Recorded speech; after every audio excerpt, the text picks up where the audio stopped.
Hello and welcome to my presentation, Aging in Place in Highland Park, New Jersey. First, I would just like to thank Mr. Sean Lewis and anyone else from the CIAIP that is watching this presentation right now. And I hope by the end of it, you will agree with me that the $10,000 grant will be well spent if it is for this in-home elder care service. Just an overview of what we'll be talking about. The older Americans want to age in their homes as long as possible.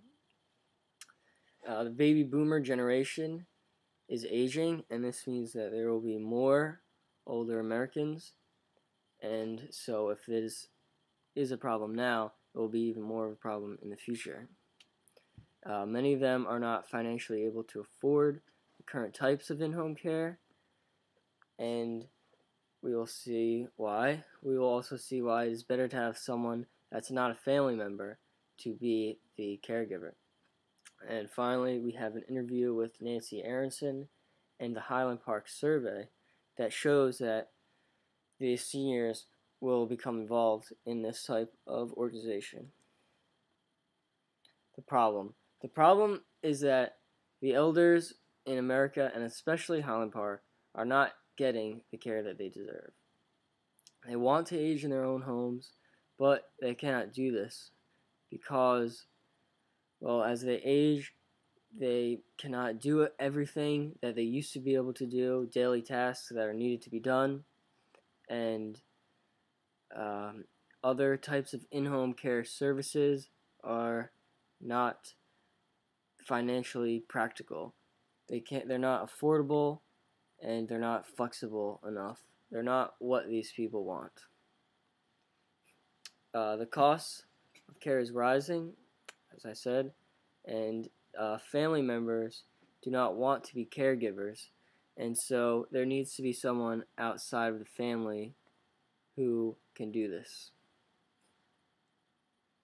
Let's get into the research now. The AARP survey titled Voices of 50-Plus America, Dreams and Challenges.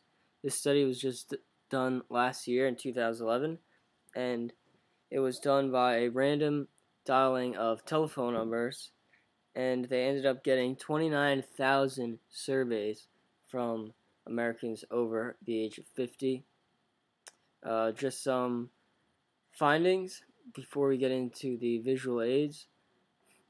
Nearly all of them said it was important to have long-term care services that allow people to remain in their own homes. And 4 in 5 shifted their funds from nursing home care to home and community-based care, which shows that they don't want to go to nursing homes. They just want someone to be able to help them do little things in their own homes so that they can continue to live there. Here is a bar graph. I hope you can read it. It's titled Percentage of Those Surveyed Who Worry About These Community Issues. And the second line reads, Staying in current residence as long as possible. And 19% said this was extremely important. 22% said it was somewhat important. So we have over 40% saying yes, staying in the current residence as long as possible. I am worried about this. Now, what does this tell us? This tells us two things. First, it tells us that this is important to them. This is what they want.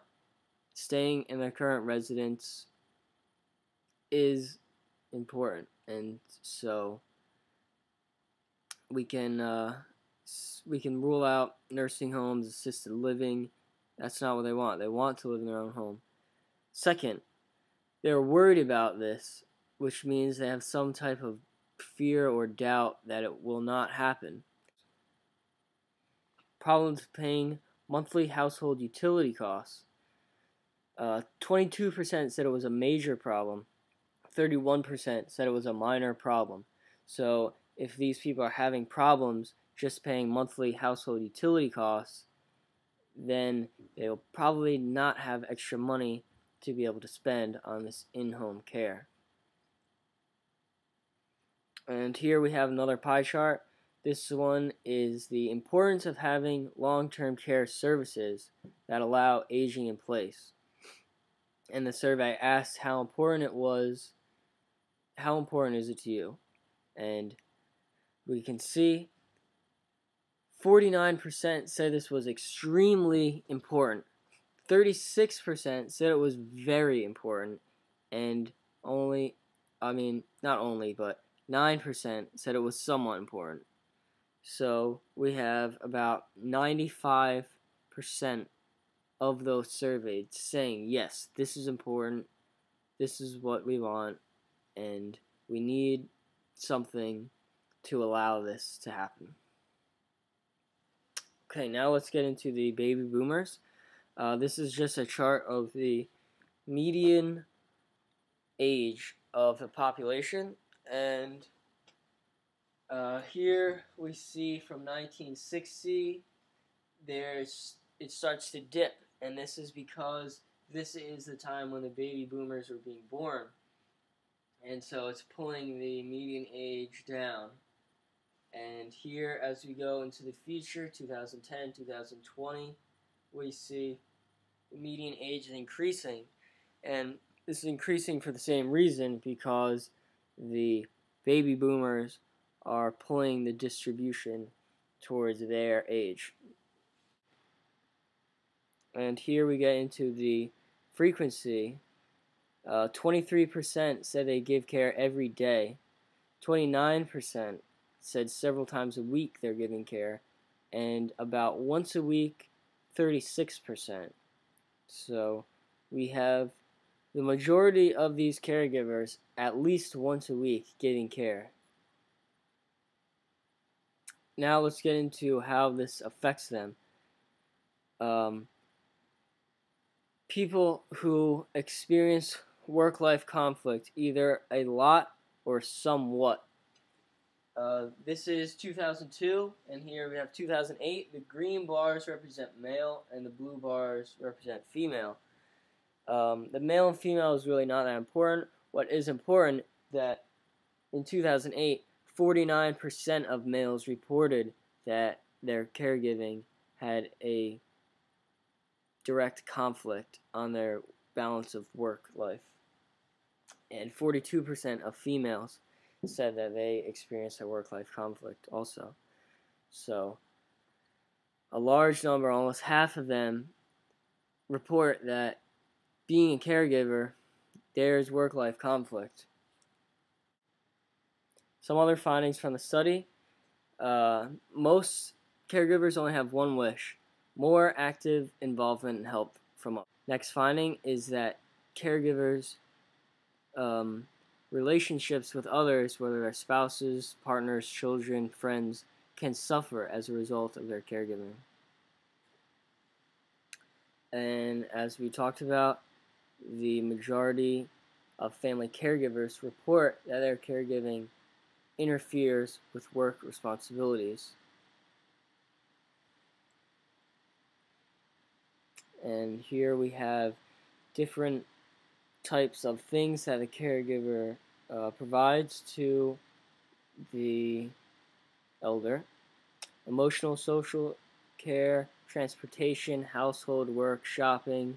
These are all things that will be provided by the volunteers of this organization, and we will get to that soon.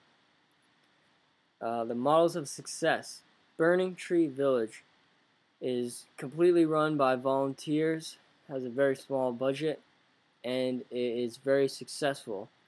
This picture was taken from Palisades Village, an organization that used Burning Tree Village as a model of success, and Palisades is doing very successful right now. Interview with Nancy Aronson. I was able to interview Nancy Aronson, the vice president of Burning Tree Village, and she told me how in order for these types of organizations to be successful, you need a strong sense of community in the place where you want this organization to be run. And Highland Park actually did a survey of the seniors, and it concluded that there was a strong sense of community and friendly relationships between the seniors, and the results reported that 50 to 100 seniors would be interested in participating in this organization were it to be available to them. Yes. And they reported also in the survey that the current in-home options are neither flexible nor affordable. So what is currently available to them as far as in-home services are not the type of things that they want. Plan of action. These are the things that our volunteers will do to help the seniors. Transportation, appointments, doctor's offices, grocery stores, just transportation. Light chores, hanging clocks, pictures, setting up TVs, taking them to social events and the interest groups, educational events, and just other information on resources and other events for seniors in Highland Park. Here we have a budget. $1,000 on marketing, whether newspaper marketing, radio ads. $350 for a year website, and that is from register.com. They set up the website for you and everything. They have a person for maintaining the website for a year, and is also able to take credit cards and debit cards. Newsletter printing at $5 each. We'll get 90 of them, and for postage for all of them will cost $40.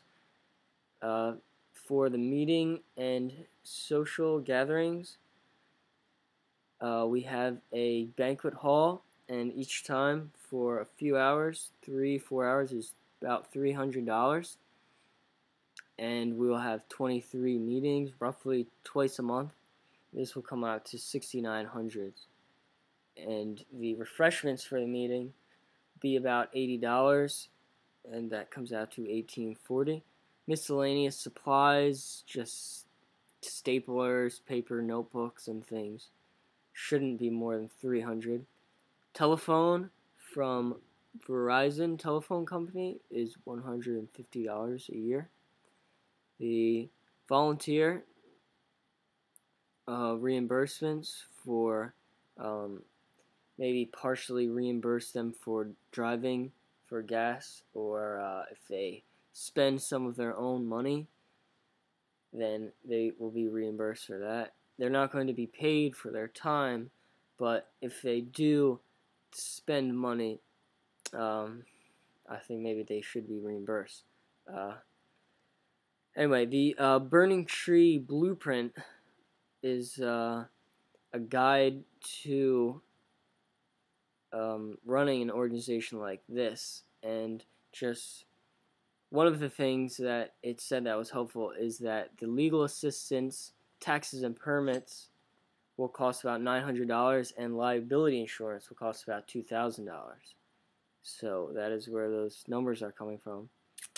And on the revenue side, we'll charge each member $100 each per year, and just conservatively guess that 50 of them will sign up, so that's $5,000. Donations, I'm not counting on very much from donations. I won't count anything right now. And the grant is $10,000. Call to action. We need to act now for this in-home elder care organization. Implementation of these services is practical, and the costs are manageable. Older Americans want to age in their home as long as possible, and this benefits them, their family members, their friends, and really the general community. Thank you for your time and consideration. I hope you think about my plan, and please let me know if you like to go ahead with it. Thank you.